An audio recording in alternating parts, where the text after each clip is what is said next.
Hai guys, kembali lagi bersama Enkun di channel Endesu. Fans pemburu iblis silahkan merapat, karena di video kali ini kita akan membahas lanjutan cerita Kimetsu no Yaiba. Setelah Nezuko yang melumuri pedang milik Tanjiro dengan darah iblisnya, sehingga menghasilkan sebuah pedang darah yang membara. Lebih tepatnya, kita akan mereview manga Kimetsu no Yaiba chapter 113 yang bersumber dari website manga kita, Mangaku atau Komiku. Buat kalian yang belum lihat review chapter sebelumnya, bisa klik link di pojokan atas video ini ya. Dan buat kamu yang cuma ngikutin animenya atau tidak mau ikutan spoiler, Enkun sarankan mending stop videonya aja dari sekarang. Nah, di chapter 113 ini, Tanjiro kesurupan Yorichi dan berhasil memenggal kepala dari kloningan Hantengu. Tapi ternyata ada tubuh iblis kelima yang masih tersisa. Penasaran? Oke, langsung aja kita bahas. Let's go!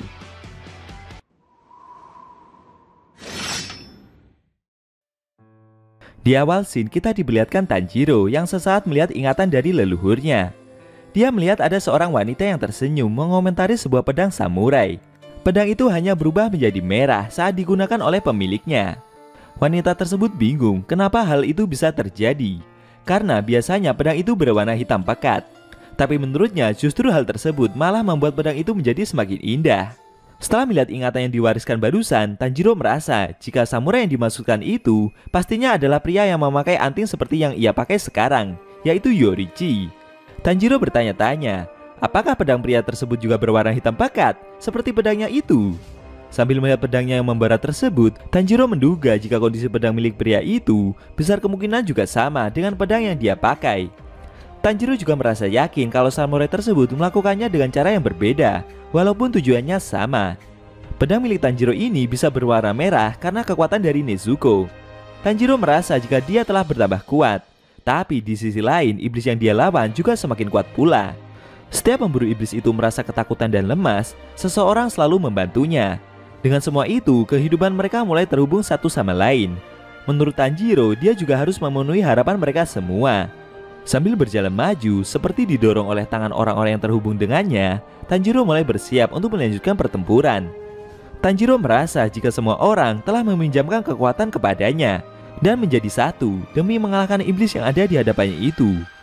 Melihat pemburu iblis tersebut yang masih bisa berdiri dan perlahan berjalan maju, Urogi merasa jika Tanjiro sedang merencanakan sesuatu. Menurut iblis tersebut, kekuatan yang Tanjiro miliki masih belum cukup untuk mengalahkan mereka semua.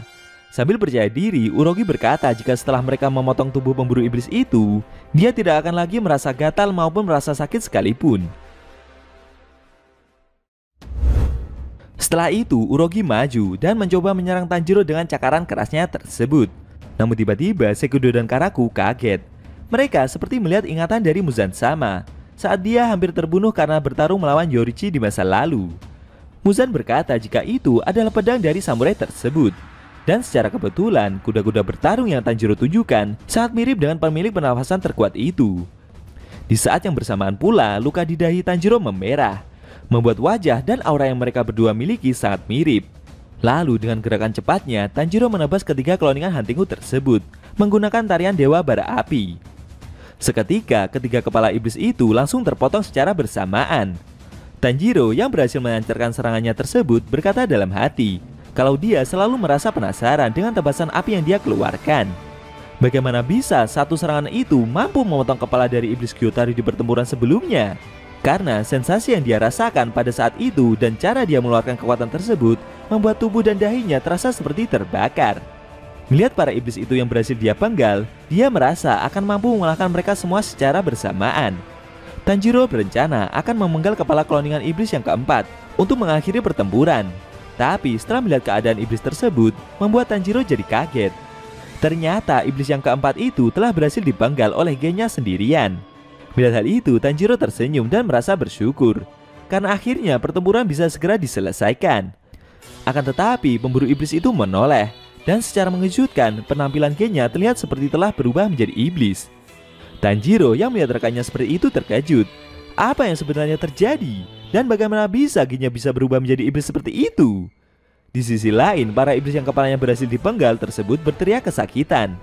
Karaku tidak terima dengan tebasan yang pemburu iblis itu lancarkan barusan. Tubuhnya seperti terbakar dan dia tidak bisa meregenerasi lagi.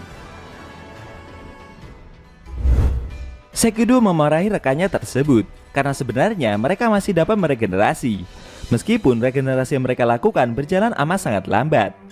Melihat kejadian itu, Tanjiro berpikir dan menganalisa jika serangannya barusan telah berhasil menyudutkan ketiga kloningan iblis tersebut. Dia sendiri tidak tahu kondisi dari Genya. Kenapa rekannya itu seperti berubah menjadi iblis pula? Yang Tanjiro ketahui hanya satu hal, jika mereka telah berhasil memenggal keempat iblis tersebut di saat yang bersamaan. Di sisi lain, Tanjiro juga merasa jika menurutnya semua ini bukanlah cara yang benar. Mereka tidak bisa mengalahkan keempat iblis itu dengan cara yang sama, seperti di pertempuran sebelumnya saat melawan Gyutaro. Sehingga serangan yang mereka lancarkan ini tidak begitu ampuh terhadap emosi utama dari iblis tersebut. Sambil mengamalkan Nezuko yang tertimbun reruntuhan, Tanjiro merasa jika ada sesuatu yang mengganggu pikirannya. Menurutnya, titik lemah dari para kloningan iblis itu bukanlah di kepala mereka. Sekilas dia juga mencium sesuatu yang aneh. Tanjiro menduga jika bau tersebut adalah bau dari tubuh kelima dari iblis Hantengu.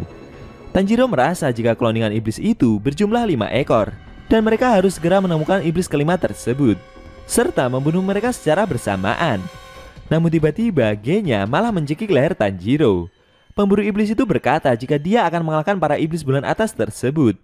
Sambil marah-marah, Genya menambahkan jika Tanjiro tidak akan pernah bisa menjadi pilar. Tapi sambil menunjukkan wajah polosnya itu, Tanjiro menjawab dan membenarkan apa yang Genya katakan. Genya terus mencekik leher temannya tersebut. Dia berkata jika akan membunuh para iblis itu duluan. Namun konyolnya, Tanjiro yang tercekik dan semakin kesusahan bernafas itu malah merasa jika Genya sedang ngiler. Genya kembali memarahi rekannya itu dan berkata jika dialah yang akan menjadi pilar suatu hari nanti. Akan tetapi, melihat penampilan dari Genya yang seperti berubah menjadi iblis itu malah membuat Tanjiro makin salah paham, guys. Sambil tersenyum dengan polosnya, Tanjiro berkata jika dia bersama Nezuko akan membantu Genya untuk mengalahkan para kloningan iblis tersebut, dan dia akan mengajak Genya untuk berjuang bersama. Mendengar perkataan barusan membuat Genya jadi terdiam kebingungan. Tanjiro berkata jika menurutnya masih ada iblis kelima yang bersembunyi.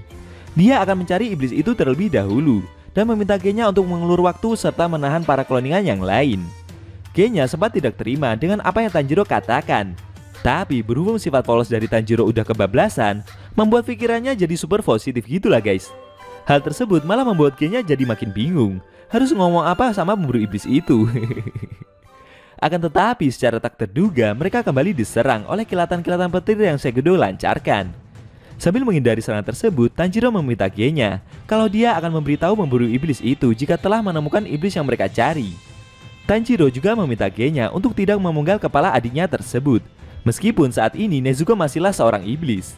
Sambil menghindari kilatan-kilatan itu, Tanjiro menyadari jika regenerasi dari kloningan yang bernama Sekido tersebut jauh lebih cepat daripada kloningan yang lain. Pemburu iblis itu melihat area sekitar. Dia mencari di mana keberadaan kloningan iblis yang kelima tersebut.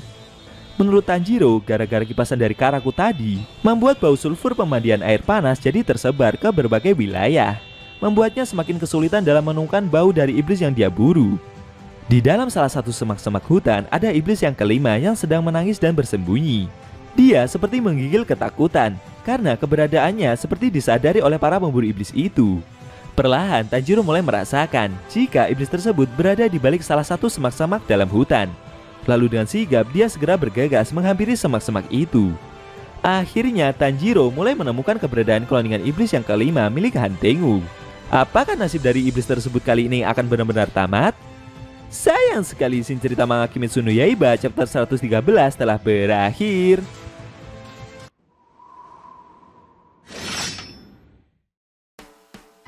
Nah, itu tadi review manga Kimetsu no Yaiba chapter 113 yang edisinya memperlihatkan Tanjiro yang mencium bau dan mulai menemukan tempat persembunyian dari iblis yang kelima. Kemungkinan jika kepala iblis tersebut dipenggal, maka kelima kloningan wujud Hantengu akan dapat dikalahkan. Bagaimana menurut kamu? Jangan lupa tinggalkan komentar kalian ya. Kalau mau nonton review sebelum atau selanjutnya bisa klik link di deskripsi. Linknya udah Mimin taruh di sana kok. Buat kalian yang punya Instagram atau TikTok, jangan lupa follow sosmed Mimin juga ya guys. Oke? Tekan like kalau suka sama video ini dan dislike kalau nggak suka. Jika ada kata-kata dari Enku yang kurang pas, Enku mohon maaf dan sampai bertemu di video review manga Kimetsu no Yaiba selanjutnya.